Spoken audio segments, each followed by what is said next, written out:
So I'ma be real, I always had a hard time understanding Fate. So don't get it twisted, you hipster. I love Fate, but mostly it came down to, yo, this is epic. Epic. This guy is badass. Badass. This man has aura. Aura. This man is basically Aumine. And this soundtrack is goddamn hype. For me, Fate was all about epic fights fought by historic figures, being cool, and what could only be called as medieval risk aura farming. Now, this superficial take might be the 14-year-old me not having my priorities straight, or it might be because the first Fate I ever watched was Unlimited Blade Works. For me, the series was the Demon Slayer before Demon Slayer. You know, same studio and all. Now, as I went back and saw the even more highly acclaimed Fate/Zero, I absolutely adore the historic figures they shows, but I felt that the action, music and overall pacing didn't hold up to Unlimited Blade Works. Also, it didn't have the iconic memes like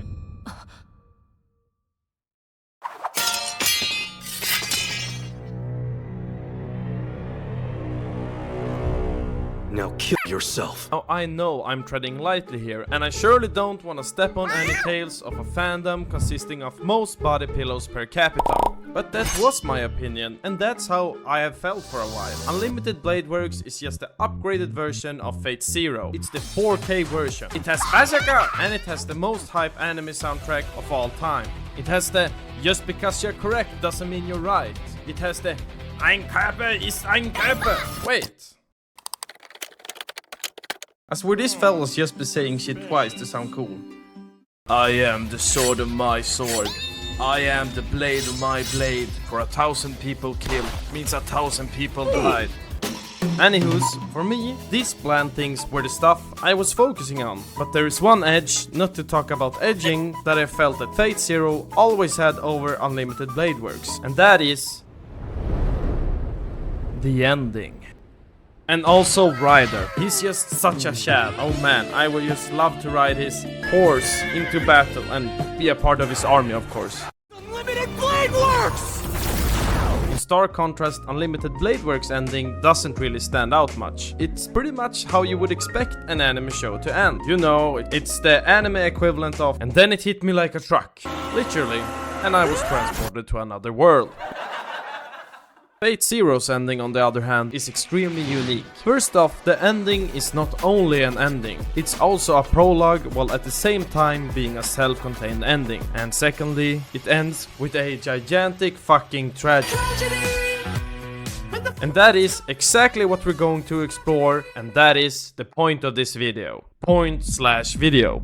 You see, in my newfound never-ending pursuit of finding the never-ending endings, where I try to separate the from the moose, that being the goats, aka the greatest of all time, from the cows. Speaking of cows, I gotta milk this quick segment and say that only 0.5% of you who watch my videos actually subscribe. So you know what to do, you can always unsub if you feel like it later. Now, you know I'm not some big ass YouTuber, so I can't promise you any giveaways or anything like that. Take a chill, IRS! But, if I ever do get reincarnated into Holy Grey War, you could be a part of my noble phantasm. You know, like my brother Iskander in the series. You could be like my bro army, and we could charge our enemies epically, and we could yell bro fist or something like that. I mean, I hope you're sold. Now, moving on from a not so professional self-advertising to actual professional self-criticism, before we deep dive into the ending, I have a few words to say to the Fate Zero fandom and also to the younger edgy teenager that is myself. And that is, looking back, was I really saying this looked bad?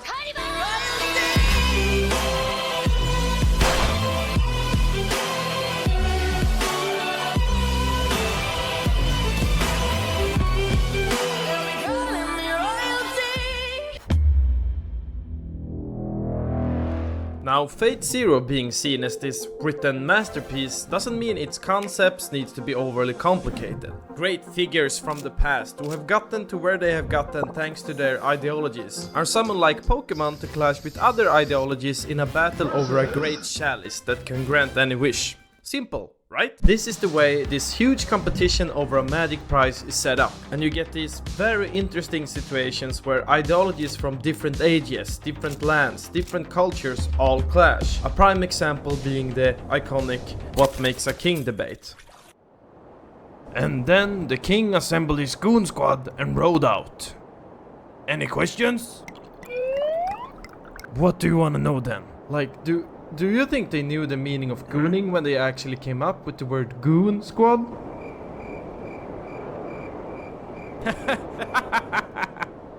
That's the best one I heard. I hate you guys. Thank you. Now, putting my Grammy-winning script and not at all awkward voice acting on the side, the reason I did this, goons, instead of that, is because I already feel like there is a lot of smart guys out there who have deeply analyzed the most iconic moments and characters and done videos about it. This video's focus is rather the underrated part of Fate Zero, of course being the ending, and namely how the ideologies and teams present ties up the ending. In my previous video in the Never-Ending Endings series, I go into detail on how an ending's prime focus is to tie up loose ends and give all the answers. And even better if those answers connect back to the core themes of the story. In essence, summarized, after a show has ended, we should have an understanding why the story was told in the first place. Now, Fate Zero has to do all this and another objective, and that is to set up like all the other Fate adaptations. And I mean like all other. Fate Zero is like the only canon Fate material in the Fateverse after all, right Fate fans? Anywho's, first step in exploring this ending and the show in general is by looking at the teams. Now, in a world where the Legend of Arthur is actually a woman and can drive motorcycles and planes while fighting Alexander the Great, basically riding on bulls in the sky, with what looks like Thor's powers in the middle of Tokyo, the only thing connecting and grounding everything here is the Holy Grail War and the magic systems. And that is not only the cause for all this spectacle, but also the cause of all the interesting themes, discussions about ideologies and so on, as everybody's reasons for fighting for the Grail is so different. And I mean, how could they not be when Brother A was born thinking the world was flat and Brother B had his childhood traumatized by a zombie apocalypse? Now, this ingenious setting is of course praised for the Fate series in general. You know, that's some type moon type shit, but I feel like Fate Zero really is a standout here, as they really let each character speak their mind, especially the servants gets time to be themselves and speak about their motivation and values. Except maybe Assassin. Poor guy. The cause of this, of course, being the man who wrote the damn thing, and who is different from the original creator of the OG Fate visual novels. Don't ask about the Fate visual novels. As the Fate Stay Night novels were written before this, my guess is that the mangaka had a rough blueprint of what was supposed to happen, and knew it had to end with a tragedy. So my dude locked in and wrote the goddamn Evangelion of the Fate series. Because you know the series really is dark when the happiest guy in the whole series was the serial killer. A big difference from the classic Fate Stay Night being that there's not as much slice of lifey elements as we usually see in the Fate franchise. You know, picnics and stuff. And don't get me wrong, I kinda like the whole taking a break from the big war and cute moments, but honestly, I'd rather hear a speech from Alexander the Great about dreams and conquest rather than what teacher I don't remember her name son wanted to eat for dinner. Anywho's, Beetlejuice, the servants are not the only ones being able to speak their mind, but also the masters. Oh man, I love how they pronounce it in the show. Eating pasta. Every master gets their fair share of spotlight, but it's really nothing compared to our two main characters and their unrequited love. Seriously, Mr. Hitman Priest here is so obsessed with Kiritsugu, our main guy.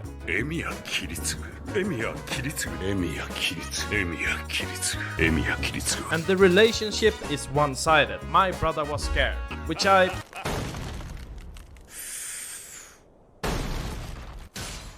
don't blame him, but the importance of these two characters and their relationship can't be overstated. It's the unique taste. It's adding the shiny chili oil to your almost finished dish and say, that's flavor. The reason I say this is because most other shows, these two could have easily been the antagonistic forces. But the interesting thing here is not their similarities, but rather what makes them different, as they are both seen as hollow men and killers. but one tries to kill his emotions. For world peace, of course, and one was just born without emotions, thinking that finally meeting this Kirit Sigma dude, he can find his purpose, passion, and motivation. Because having these two as your main point of view really makes you ask why, as it is not what you would typically expect out of your main characters. And I think the main reason here is for the audience to question everything. Now, the clear themes of subverting expectations over the course of the series is a not so subtle hint as to what the series is going to tell us at the very end of the story.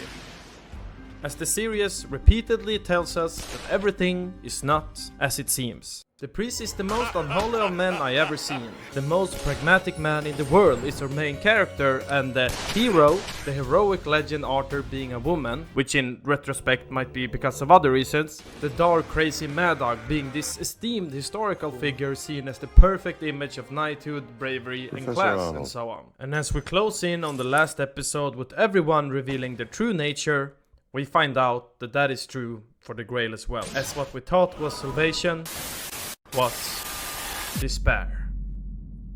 Before the Grailing got railing and impaling though, the series had a few questions that needed answers and a few showdowns to display. The biggest one of them all, without a doubt, being the Battle of the Mage Killers. Now, I'm not going to go into the action details, as Ufotable seldom misses their chance for absolute cinema. But in the conclusion of this arc, we finally got our character arcs completed. This is where Kiritsugo really gets to stand out, with his character arc being particularly odd, dark, and interesting. A normal trope being that the main characters believes in a lie that they have to overcome over the course of the story. And that's how we see them evolve as a character, become stronger and grow complete in their ideals and values. This man, however, stayed true to his lie to the very end, till finally the Grail crashing down from the ceiling, and Kiritsugo finally getting everything he ever wanted. It all falls apart. Turns out that the only way to save humanity is to kill them all. The ideals and goals he had put his all into, sacrificed everything for, was all for nothing. The promise he made, the lie he believed, was wrong. At the same time, we also see Saber, with her confrontation with Lancelot or Berserker, failing because of the same reasons. Her ideals of shouldering all the burden on herself is the very lie she believed in that caused this situation with Lancelot in the first place. The only one really getting what he wanted is Kirei, who had been soul-searching his whole life, realizing that his salvation is in despair. Now, this is all to say that between the deep and complicated themes and messages of the show, like what makes a king, what is a hero, what is honor and loyalty, and what is love, there is one thing that the series tries to tell us with its final message. There is no easy answers. Some problems just don't go away. The lie that everyone believed was that the Grail would heed their every wish, that they could get a do-over, take away all the bad, that no matter what they had done in life, the Grail would give salvation. Fate Zero proves that there is no easy answer to everything, that it's but a dream and not reality.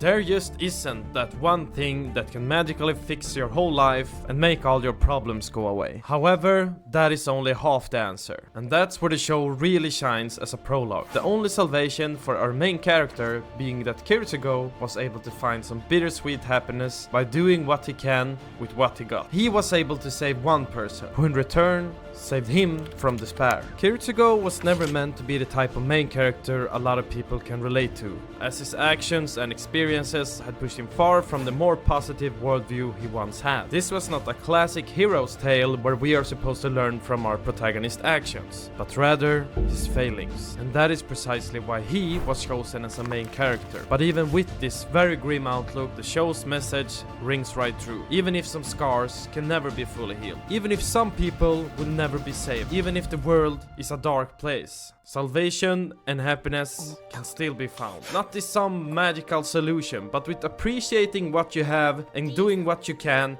with what you got. That is what leads to real growth of character and real salvation. And that, my friends, is the final message of Fate Zero. That no matter how dark the world may be, hope resides.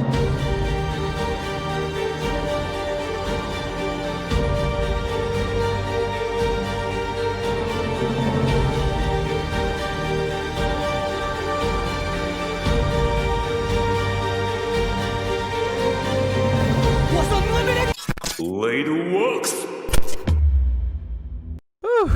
See that little hint at the end? Well, if you want more Fate content, I have a certain red/white-haired character I want to do a video about. So please let me know in the comments. And if you watched this far, thank you. This video took a while to make, and one of the reasons is because I'm just tossing too many video ideas in the air. Some that fit and some that don't on this channel. That is why I'm happy to present my new second channel, Anti-Meta Gamer. I know, real creative, right?